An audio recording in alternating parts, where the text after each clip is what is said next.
답답한 일 아닐까요? 그럼에도 불구하고 괜찮은 걸 선택하는 거, 그럼에도 불구하고 괜찮게 되는 위치, 이런 건물을 우리는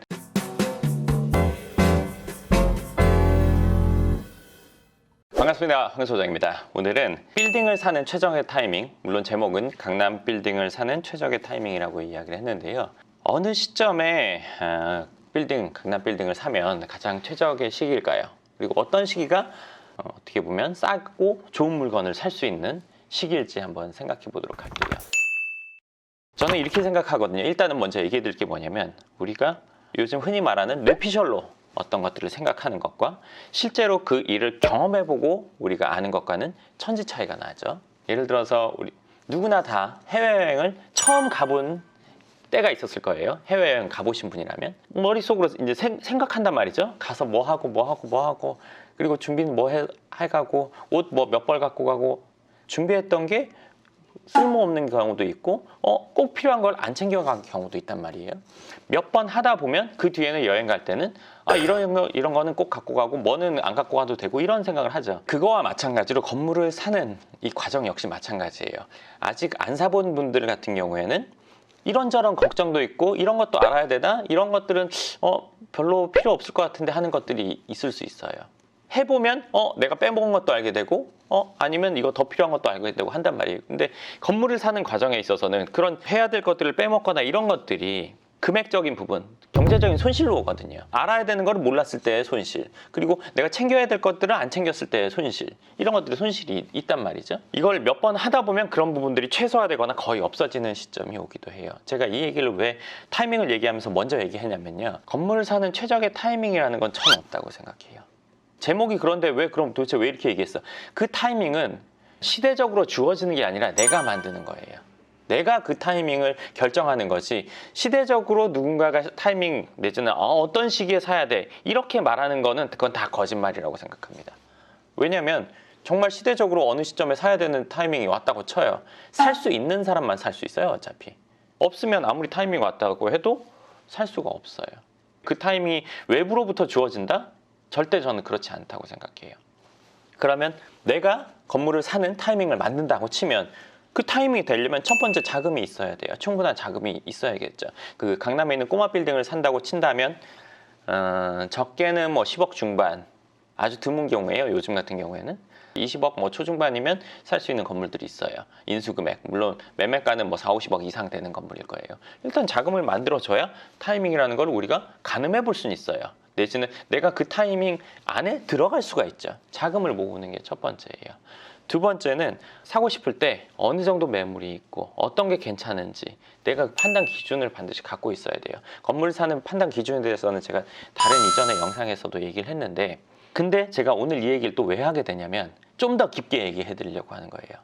요즘 지금 오늘이 2020년 11월이에요. 최근에 보니까 코로나 백신이 나온다 만다 뭐 이런 얘기, 뭐 개발이 됐다 뭐 이런 뉴스가 있는데 진짜다 가짜다 막 이런 얘기도 있더라고요. 근데 요즘에 건물을 사려는 분들이, 내지는 안 사본 분들이나 경제적인 타이밍이 안 된 분들도 지금 코로나면 사람이 많이 안 다닐 거고 장사가 안 될 거고, 그러면 월세 내기 힘들 거고 건물주들이 월세를 못 받을 거고, 그러면 건물이 싸게 나오겠다. 살 타이밍인가? 아니면 좀 더 기다려 봐야 되나? 이런 분들이 첫 번째 있고, 두 번째는 이렇게 되면은 건물주들은 다 망할 수도 있어. 그러면 지금 그걸 하는 게 맞을까요? 안 맞을까요? 타이밍을 나 스스로 만들려면 그럼 과연 어떻게 해야 되느냐? 일단은 알아봐야 돼요. 살만한 건물이 있는지, 내 금액대에서 살만한 건물이라면 어느 정도 규모의, 어느 정도 위치, 어느 정도 수준인지, 어느 정도 예를 들어서 관리 상태 규모인지, 그러고 나서 살까 말까를 판단해도 늦지 않아요. 근데 대부분의 경우에는 알아보는 이 단계까지 가지지가 않아요. 건물 사면 좋지, 이 단계에서 생각이 끝나거든요. 여행을 안 가본 분들은 야, 시간 있고 돈 있으면 어디는 못 가니? 거기까지 생각이 있죠. 근데 이 생각에서 다음 단계로 넘어가는 사람들이 여행을 가게 되는데, 만약에 시간과 돈이 있다면 어딜 가볼까 하면서 찾아보는 분들이 있단 말이에요. 스스로 찾아보는 경우 있고, 주위 친구들이나 아는 사람, 친한 지인들, 가족들로부터 야, 만약에 그렇게 되면 어디 가는 게 좋아? 물어보면서 거기에 어떤 여행 장소를 정해놓고 거기에 대해서 알아보는 사람들. 엄청나게 비싼 데 갈 수도 있겠지만 그렇지 않고 실속형이면 요 정도면 갈 수 있겠구나. 큰 무리 안 해도 갈 수 있는 거니까 한번 가볼까? 하고 넘어갈 수가 있죠. 현실에 대해서 안다면, 실질적인 부분에 대해서 안다면. 근데 야, 돈 있고 시간 있으면 언제든지 가지. 이쪽 다음 단계로 못 넘어가요. 건물도 내 금액을 가지고 살 수 있는 게 뭔지 알아봐야 돼요. 내가 본 게 10개의 건물인데 이 중에 순위를 먹어보니까 A, B, C, D 중에 뭐 예를 들어서 E가 뭐 첫 번째고 B가 그다음 뭐 C가 뭐 그다음 뭐 순위였어요. 근데 규모나 수준이나 이런 걸 비슷한데 금액이 뭐 차이가 난다던가 뭐 이런 이유가 있겠죠. 이 정도 금액이면 사고 싶다. 그게 내가 갖는 기준인 거예요. 나한테 생겨야 되는 기준이. 요 위치가 요 정도 금액이면 사고 싶다. 물론 여러 건물을 보면서 내 금액적인 기준도 현실에 어느 정도는 맞춰줘야 돼요. 50억짜리 건물인데 40억이면 사겠다. 이런 기준은 그건 말이 안 되죠. 그렇게 되기는 어려우니까요. 뭐 우리나라에 경제 공황이 온다거나 갑자기 엄청 어려워진다거나 그런 일이 있을 수도 있겠죠. 그렇지만 그런 일이 있으면 어차피 나도 안 사요. 그 시기에 건물을 살 수 있는 사람은 없거든요. 아주 드물 거예요. 어찌됐건 요 정도의 이 정도 금액이면 내가 사고 싶다 하면서 계속 찾아보는 거예요. 물론 건물을 알아보고 뭐 정말 A급지 뭐 강남에 있는 건물을 알아보면서 시간을 2년 3년 동안 알아보기만 한다면 건물 사기는 더 어렵죠. 왜냐하면 건물 가격이 상승되는 거를 내가 번 돈으로 넘어가서 모으는 사람들은 극히 드무니까요. 일단은 알아보는 게 타이밍을 만드는 거라고 보시면 좋을 것 같아요. 일단 금액이 모여지고 그다음 건물에 대해서 알아야지 내가 이 정도는 하고 싶다 안 하고 싶다가 정해지는데 그걸 모르고 있다면은 돈이 있어도 건물 사기는 어려울 것 같아요. 그리고 하나 더 얘기를 해드릴게요. 사람들이 안 다니면 장사가 안 되고 장사가 안 되면 아까 그 말한 그 얘기 있잖아요. 이 영상을 보시는 분들 사회생활 하는 분들도 있을 거고 아니면 집에서 가정주부이신 분들도 있을 거고 여러 가지 분야에 있으시겠죠. 그러면 생각해 보세요. 출근을 하던 뭐 밖에 일을 보러 나가던 다니면서 집에 저녁에 들어올 때 있잖아요. 그렇죠? 그 다니는 지역 먹자골목이 될 수도 있고 회사 근처가 될 수도 있고 집 근처가 될 수도 있고 그러면 그 중에 임대 놓는다고 빈 건물, 빈 상가 이런 것들도 볼 때가 있죠. 그렇죠? 진짜 안 되는구나. 건물 사면 안 돼. 근데 그거 말고 임대가 잘 되고 있고 잘 되는 가게들, 잘 되는 식당들, 잘 되는 회사가 들어있는 건물도 있죠. 반드시 있어요. 모두가 다 비어있지는 않단 말이에요. A급 건물은 시기가 좋든 안 좋든 늘 있어요. 그러면 나는 저런 거를 갖고 싶다고 하면 되는 거지 임대 나와서 비어있는 B급지, C급지에 있는 건물을 갖고 싶어 하지는 않을 거 아니에요. 이걸 갖고 싶다고 생각하는 게 첫 번째죠. 이거에만 포커스를 맞추는 게 아니라 이런 거에 포커스를 맞추는 거예요. 또 하나 얘기해 드릴게요. 코로나니까 장사가 다 안 되고 그렇지 않아요. 제가 상담 오시는 분들 중에도 더 잘 되는 분도 있고 유지하는 분도 있고 좀 더 안 되는 분들도 있어요.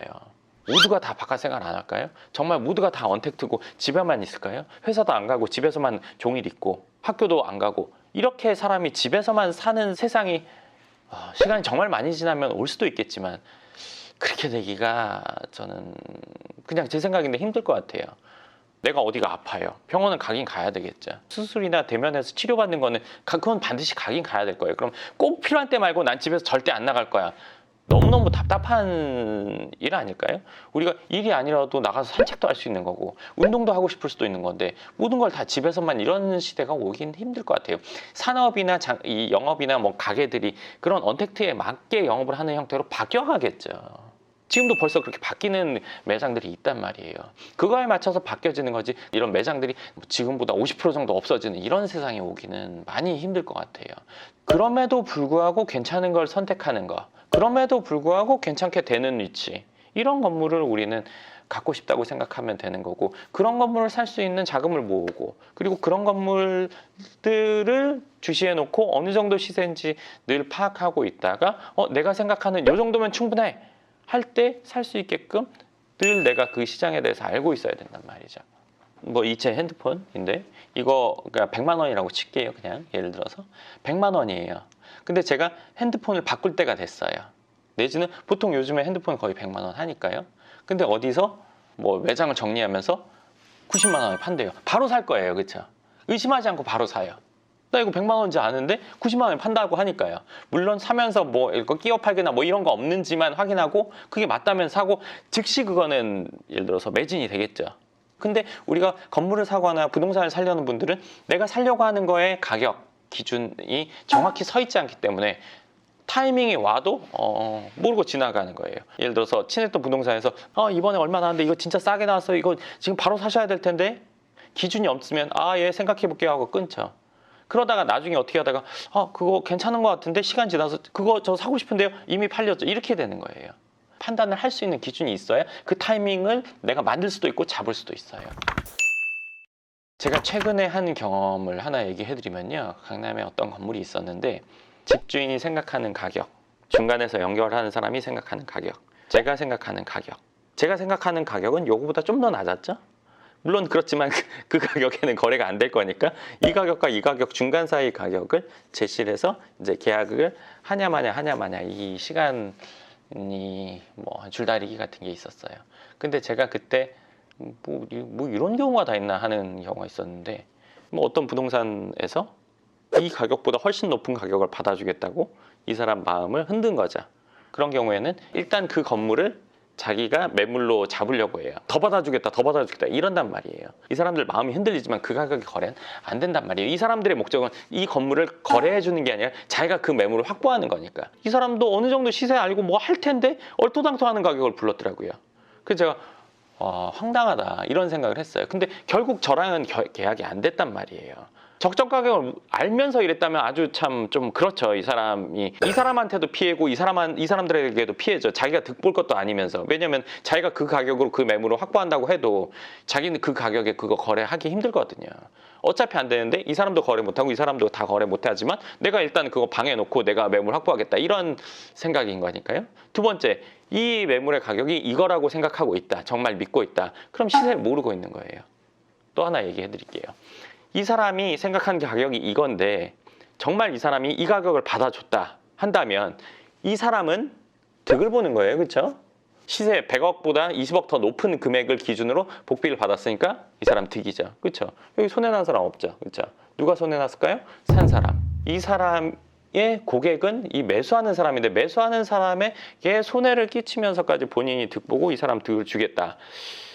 이거는 윈윈이라고 보기보다는 거래를 함에 있어서는 본인이 적정 시세라고 생각하는 금액으로 해야 되는 거지. 돈도 좀 있어. 그럼 비싼 가격에 좀 해도 되지. 여기 뺏어서 해야겠다. 저는 이거는 좀 맞지 않다고 생각하거든요. 이 사람이 시세를 안다면 절대 그 가격에 사지는 않을 거예요. 시장가가 어느 정도 맞게 시세에 맞는 금액으로 거래를 하려고 하겠죠. 물론 때에 따라서 내가 그 건물이 꼭 필요할 때는 더 주고 살 때도 있어요. 조금 높은 정도라면 괜찮지만 그때 그 거래는 많이 높은 수준이었어요. 강남 빌딩을 사는 타이밍이라는 거는 일단 자금을 모아야 내가 타이밍이 있던 없던 아니 나 스스로 타이밍을 만들 수 있는 이 근본이니까 그 다음에는 건물의 시세나 이런 것들 시장 상황을 파악하는 게 내가 타이밍을 스스로 만드는 방법이라고 생각하시고 외부적인 타이밍이 온다는 거는 그거를 기다린다면 내 인생에서 안 온다면 잡을 수 없는 거잖아요. 그러니까 내가 타이밍을 잡을 수 있는 여건을 만드는 게 우선이라고 생각하시면 좋을 것 같습니다.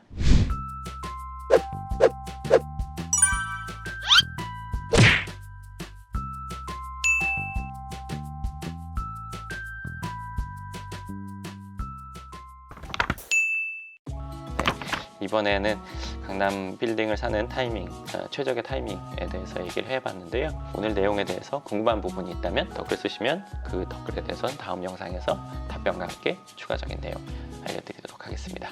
감사합니다.